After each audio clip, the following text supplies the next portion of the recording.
Halo guys, halo teman-teman semua, selamat datang di channel YouTube kesayangan Anda ini. Kali ini kami akan menyampaikan berita-berita terbaru, baik berita politik maupun berita selebriti.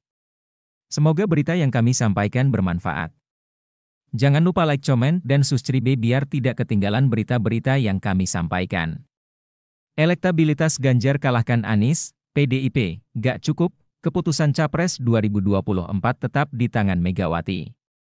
Elektabilitas Ganjar Pranowo sedang melejit. Di beberapa survei, Gubernur Jawa Tengah itu selalu berada di puncak, mengungguli Anies Baswedan dan Prabowo Subianto.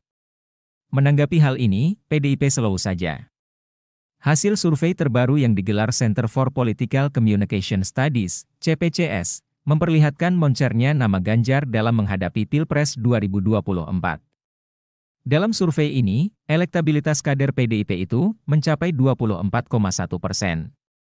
Dia unggul atas Prabowo yang meraih 22,3% dan Anies yang membukukan 21,4%.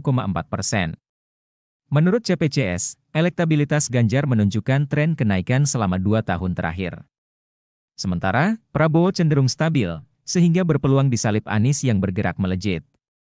Jika tren survei tersebut bertahan hingga tahun depan, CPCS memprediksi Ganjar dan Anies akan bersaing ketat, meninggalkan Prabowo. Hasil penelitian Lembaga Survei Nasional, LSN, tidak jauh berbeda. Di survei ini, Ganjar berada di klaster teratas dengan rentang elektabilitas 20-25%. Di klaster itu, Ganjar bersanding dengan Prabowo dan Anies. Direktur Eksekutif LSN Gema N. Bakri tidak menyebutkan secara pasti persentase elektabilitas bakal capres. Dia hanya memaparkan urutan. Di klaster 1 itu, urutannya adalah Prabowo, Ganjar, Anies. Mengingat selisih elektabilitas antara satu capres dengan capres lain di setiap klaster sangat tipis, kami sengaja tidak menyebutkan angkanya untuk menghindari kesimpulan yang kurang tepat akibat metodologi Calvalaci, kata Direktur Eksekutif LSN Gema N. Bakri dalam konferensi pers virtual, Jumat, kemarin. Namun, potensi Ganjar yang sangat besar ini tidak membuat PDIP silau. Banteng tetap slow. Banteng patuh menunggu keputusan Ketua Umum PDIP Megawati Soekarnoputri menentukan capres yang bakal diusung. Sekjen PDIP Hasto Kristianto menerangkan, keputusan PDIP terkait capres tak hanya mempertimbangkan faktor elektabilitas semata. Ia menekankan, capres dari PDIP harus memiliki karakter dan rekam jejak yang baik. Kalau dari PDIP jelas, keputusan tidak hanya didasarkan pada aspek elektoral.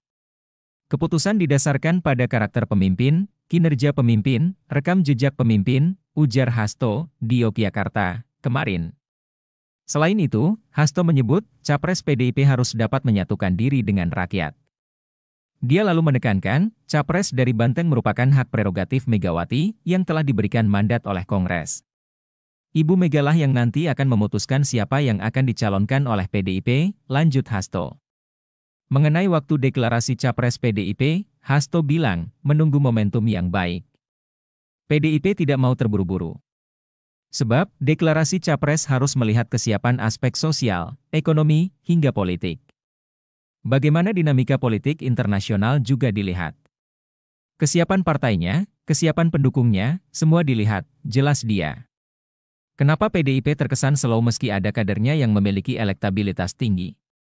Menurut Direktur Eksekutif Indonesia Political Opinion, IPO, Deddy Kurniasyah, wajar PDIP slow. Sebab, cuma PDIP yang bisa mengusung capresnya secara mandiri.